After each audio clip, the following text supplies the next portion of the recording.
जिस तरह से आपको पता है कि हमारे पास टाइपस्क्रिप्ट की ये लेक्चर सीरीज चल रही है और इसके अंदर आज हम बात करेंगे अपना पार्ट नंबर 12 की। और पार्ट नंबर 12 के अंदर हम देखेंगे कॉन्स्ट वेरिएबल। ठीक है भाई, देखो ये जो कॉन्स्ट हमारे पास एक कीवर्ड है, ठीक है, ये निकला है बेसिकली एक वर्ड से जिसका नाम है कांस्टेंट। ठीक है, और कांस्टेंट का मतलब क्या होता है? कांस्टेंट का मतलब ये होता है कि ऐसी कोई चीज, ऐसा कोई वेरिएबल जिसकी वैल्यू हम एक दफा प्रोवाइड करते हैं, उसके बाद हम उसकी वैल्यू को चेंज नहीं कर सकते। इसका मतलब जब भी मैं कोई वेरिएबल बनाऊंगा और उसके साथ कॉन्स्ट का कीवर्ड लगा दूंगा, इसका मतलब मैं उस वेरिएबल को सिर्फ वन टाइम इनिशियलाइज कर सकता हूं, सिर्फ एक ही दफा वैल्यू दे सकता हूं। लेकिन अगर मैंने उसको दूसरी दफा वैल्यू देने की कोशिश की तो हमारे पास एरर आएगा, क्योंकि जब आप उसको एक दफा वैल्यू देते हो तो वो क्या बन जाता है? कांस्टेंट बन जाता है, रीड ओनली बन जाता है। इसका मतलब आप उसकी वैल्यू रीड तो कर सकते हो लेकिन आप उसकी वैल्यू चेंज नहीं कर सकते। ये कॉन्सेप्ट होता है किसका? कांस्टेंट वेरिएबल का।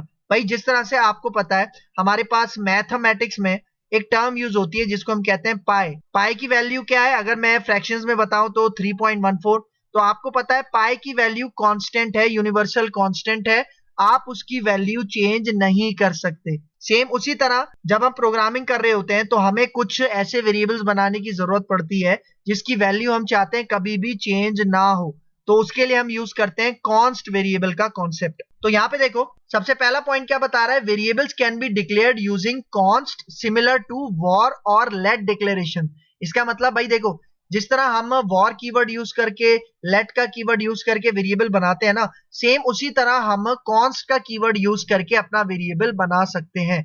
मतलब कॉन्स्ट का वेरिएबल किसी भी डेटा टाइप का हो सकता है, ठीक है, इंटीजर, नंबर हो सकता है, स्ट्रिंग हो सकता है, बुलियन हो सकता है, ठीक है, आपके ऊपर डिपेंड करता है। फिर यहाँ पे देखो second point, the const makes a variable a constant where its value can not be changed. ठीक है, वही बात कर रहा है कि अगर आपने कोई वेरिएबल बनाया और उसके साथ कॉन्स्ट का कीवर्ड लगा दिया तो आप सिर्फ एक ही दफा उसको वैल्यू प्रोवाइड कर सकते हो और उसके बाद आप उसकी वैल्यू चेंज नहीं कर सकते। ठीक है, इसका मैं प्रैक्टिकल करके दिखाता हूं। तो देखो मैं आ गया अपने विजुअल स्टूडियो में और मैं यहाँ पे आके एक न्यू फाइल बनाता हूँ। ठीक है, देखो इसी फोल्डर में हम काम कर रहे हैं, टाइपस्क्रिप्ट कोड्स का मैंने एक फोल्डर बनाया हुआ है। तो यहाँ पे देखो मैं न्यू फाइल में जाता हूँ तो इसी फोल्डर को मैंने अपने विजुअल स्टूडियो कोड में ओपन करवाया हुआ है। तो देखो अब यहाँ पे आपको नजर आ रहा होगा एक ऑप्शन न्यू फाइल। ठीक है, इसके ऊपर मैं क्लिक करता हूँ और यहाँ पे मैं इसका नाम रख लेता हूँ, ठीक है, कॉन्स्ट वेरिएबल। कॉन्स्ट वेरिएबल और एक्सटेंशन क्या लगा दूंगा? .ts, क्योंकि टाइपस्क्रिप्ट की फाइल है, एंटर करते हैं। ठीक है, देखो नॉर्मली हम वेरिएबल किस तरह से बनाते हैं?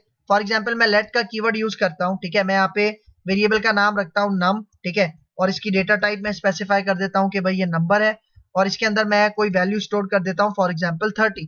तो देखो अभी मैं क्या कर सकता हूँ, ये जो मैंने वेरिएबल बनाया ये लेट को यूज करके बनाया, इसका मतलब अभी मैं इसकी वैल्यू चेंज कर सकता हूँ। मतलब देखो मैं यहाँ पे आता हूँ, ठीक है, इसकी वैल्यू चेंज करने की कोशिश करता हूँ, मैं यहाँ पे 40 टाइप कर देता हूँ।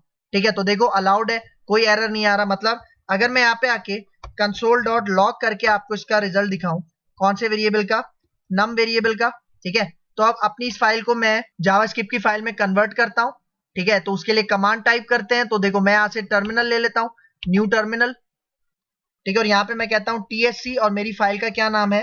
Underscore variable dot ts। ठीक है, तो यहाँ पे आके एंटर करते हैं। तो जैसे ही एंटर करूंगा ये कंपाइल हो जाएगी और यहाँ पे एक इसी नाम से जावास्क्रिप्ट की फाइल क्रिएट हो जाएगी। तो यहाँ पे देखो टॉप लेफ्ट साइड पे आपको नजर आ रहा होगा, इस नाम से क्या हो गई है? एक जावास्क्रिप्ट की फाइल ओपन हो गई है। ठीक है, तो यहाँ पे आता हूँ मैं, अब इसी फाइल को हम रन करते हैं। ठीक है, तो यहाँ पे मैं लिखता हूँ कॉन्स्ट डॉट वेरिएबल और अब जेएस वाली फाइल को मैं यहीं पे अपनी कंसोल पे, अपने टर्मिनल पे इसका रिजल्ट देखना चाह रहा हूँ। तो यहाँ पे आके मैं एंटर करता हूँ। तो देखो यहाँ पे हमें रिजल्ट क्या मिल रहा है? 40। 40 क्यों मिल रहा है? क्योंकि जो नम वाला वेरिएबल था इसकी वैल्यू मैंने यहाँ पे आके चेंज कर दी है। लेकिन भाई देखो अगर ये वेरिएबल लेट कीवर्ड से या वॉर कीवर्ड से नहीं बना होता, मतलब अगर मैं वॉर कीवर्ड यूज करूंगा ना, ठीक है, तब भी मैं इसकी वैल्यू यहाँ पे चेंज कर सकता हूँ। ठीक है, मतलब अलाउड है।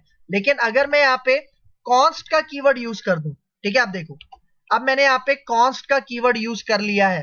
ठीक है, तो देखो यहाँ पे मैंने एक दफा वैल्यू सेट कर दी है 30, लेकिन देखो नेक्स्ट लाइन पे मैं इसकी वैल्यू चेंज करने की कोशिश कर रहा हूँ। तो अगर मैं इसके ऊपर माउस लेके जाता हूँ तो देखो क्या बता रहा है? Can not assign to num because it is a constant. सही है, मतलब आप कांस्टेंट वेरिएबल की वैल्यू चेंज नहीं कर सकते। तो देखो अगर मैं इसको कंपाइल करने की कोशिश करूं, ठीक है, हम अपने टर्मिनल में आते हैं। ठीक है, और यहाँ पे देखो TSC के साथ मैं इसी फाइल को दोबारा कंपाइल करने की कोशिश करता हूं तो यहीं पे एरर आ जाएगा। ठीक है, देखो एरर आ गया, और देखो एरर कहां पे दिखा रहा है, वहीं पे दिखा रहा है नम, और देखो एरर में क्या दे रहा है जो हमें वहां पे दिखा रहा था, can not assign to num because it is a constant. सही है, तो ये कॉन्सेप्ट होता है आपके पास किसका, कांस्टेंट वेरिएबल का। ठीक है, फिर आगे चलते हैं। अब देखो नेक्स्ट लाइन में क्या बता रहा है, const variables have the same scoping rules as the let variables. ठीक है भाई, इसका मतलब कि जो स्कोपिंग रूल्स लेट वेरिएबल्स के थे सेम वही स्कोपिंग रूल्स कॉन्स्ट वेरिएबल्स के भी होते हैं। ठीक है, अब लेट वेरिएबल्स के स्कोपिंग रूल्स क्या होते हैं ये मैं पिछले लेक्चर के अंदर बता चुका हूं, जहां पे हमने वॉर वर्सेस लेट कीवर्ड्स की बात की थी। तो अगर किसी को कॉन्स्ट का स्कोप समझना है, लेट का स्कोप समझना है, तो आप हमारी पिछले लेक्चर की वीडियो देख सकते हो, वो वीडियो मैं डिस्क्रिप्शन में भी दे दूंगा। ठीक है, मतलब देखो अगर मैं यहाँ पे थोड़ा सा ओवरव्यू दे दूं आपको कि लेट का स्कोपिंग रूल का क्या मतलब है। भाई यहाँ पे देखो, मैं यहाँ पे आता हूँ, मैं ये सारा कोड यहाँ से हटाता हूँ, मैं यहाँ पे एक फंक्शन बनाता हूँ। ठीक है, इस फंक्शन का नाम मैं यहाँ पे रखता हूँ शो। ठीक है, और मैं इस फंक्शन का एक स्कोप बना रहा हूँ। ठीक है, और यहाँ पे इस स्कोप के अंदर एक दूसरा स्कोप बना रहा हूँ, मतलब दूसरा ब्लॉक बना रहा हूँ, इफ ब्लॉक, और यहाँ पे आके मैं एक वेरिएबल डिक्लेयर करता हूँ। ठीक है, ए का वेरिएबल डिक्लेयर करते हैं, इसकी डेटा टाइप में रख देता हूँ नंबर, और इसके अंदर मैं वैल्यू स्टोर कर देता हूँ 20। ठीक है, और यहाँ पे आके मैं इसी को प्रिंट करवा देता हूँ, ए वाले वेरिएबल को यहाँ पे मैं console.log करके प्रिंट करवा देता हूँ। ठीक है, तो यहाँ पे देखो ये जो ए वाला वेरिएबल है ये मैंने बनाया कहां पर है, इफ के ब्लॉक के अंदर बनाया है, मतलब इफ के स्कोप के अंदर बनाया है।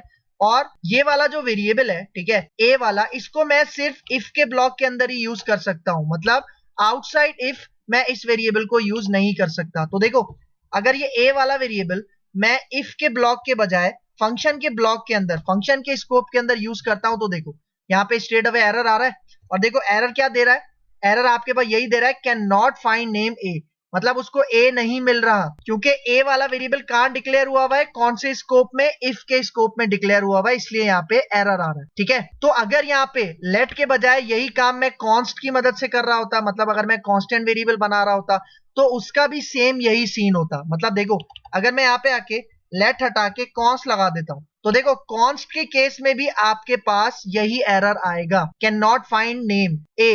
क्यों, उसकी वजह क्योंकि ये वेरिएबल एक दूसरे स्कोप के अंदर बनाया गया है, लेकिन आप इसको कॉल कर रहे हो एक दूसरे स्कोप के अंदर, आउटसाइड स्कोप के अंदर। तो यही पॉइंट आपको यहाँ पे समझा रहा है, कांस्टेंट वेरिएबल्स के जो स्कोपिंग रूल्स हैं सेम वही आपके पास लेट वेरिएबल्स के भी हैं। ठीक है, फिर देखो next point, const variables must be declared and initialised in a single statement. इसका मतलब कि ये जो कांस्टेंट वेरिएबल, यहाँ पे देखो, ठीक है, ये वाला कोड मैं कमेंट आउट करता हूं, सिलेक्ट करते हैं, कंट्रोल// करते हैं। यहाँ पे देखो हम जब भी वॉर को यूज करके या लेट को यूज करके वेरिएबल बनाते हैं तो हम इस तरह से बना सकते हैं। ठीक है, देखो मैं एक वेरिएबल बनाता हूँ।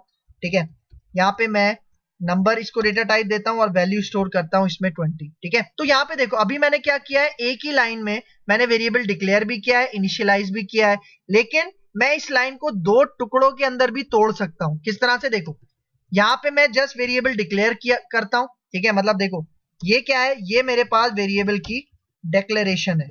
ठीक है, लेकिन मुझे इसको इनिशियलाइज करना है तो मैं नीचे आता हूं, सेकेंड लाइन में मैं इसको इनिशियलाइज कर देता हूं। ठीक है, तो इसको हम क्या कहते हैं, इसको हम कहते हैं वेरिएबल इनिशियलाइजेशन। ठीक है, तो देखो यहाँ पे लेट कीवर्ड हो या वॉर कीवर्ड हो, ठीक है, दोनों के केसेस में मैं अलग अलग लाइंस में, मतलब एक लाइन में मैं वेरिएबल डिक्लेयर कर सकता हूं और दूसरी लाइन में मैं वेरिएबल को इनिशियलाइज कर सकता हूं, मतलब वैल्यू प्रोवाइड कर सकता हूं। लेकिन ये काम मैं कांस्टेंट वेरिएबल के साथ नहीं कर सकता, क्योंकि यहाँ पे देखो, यहाँ पे क्या कह रहा है, कांस्टेंट वेरिएबल की डिक्लेरेशन और इनिशियलाइजेशन ये सिंगल लाइन में होनी चाहिए, सिंगल स्टेटमेंट में होनी चाहिए। इसका मतलब अगर यहाँ पे देखो मैं इस तरह से करूं, मैं वॉर हटा के अगर मैं यहाँ पे कॉन्स्ट का कीवर्ड लगा देता हूं, तो देखो एरर आ रहा है।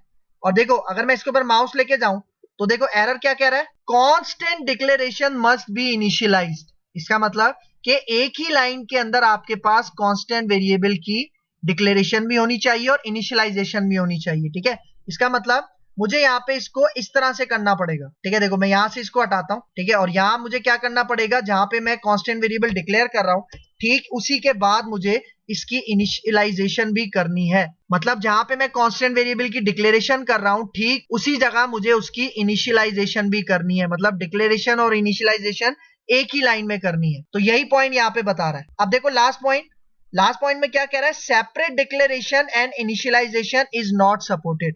मतलब अगर आप डिक्लेरेशन अलग लाइन में करोगे, इनिशियलाइजेशन अलग लाइन में करोगे कांस्टेंट वेरिएबल्स की, तो ये टाइपस्क्रिप्ट के अंदर सपोर्टेड नहीं है। सही है, तो ये था हमारे पास आज पार्ट नंबर 12 जिसके अंदर हमने कांस्टेंट वेरिएबल्स की बात की। तो अगर आपको मेरी ये वीडियो समझ में आई हो, पसंद आई हो, तो मेरे चैनल को सब्सक्राइब कीजिए, लाइक कीजिए, शेयर कीजिए, कमेंट कीजिए और बेल आइकन पे प्रेस कीजिए। तो मिलते हैं इंशाल्लाह नेक्स्ट वीडियो में, तब तक के लिए मुझे दीजिए इजाजत। अल्लाह हाफिज।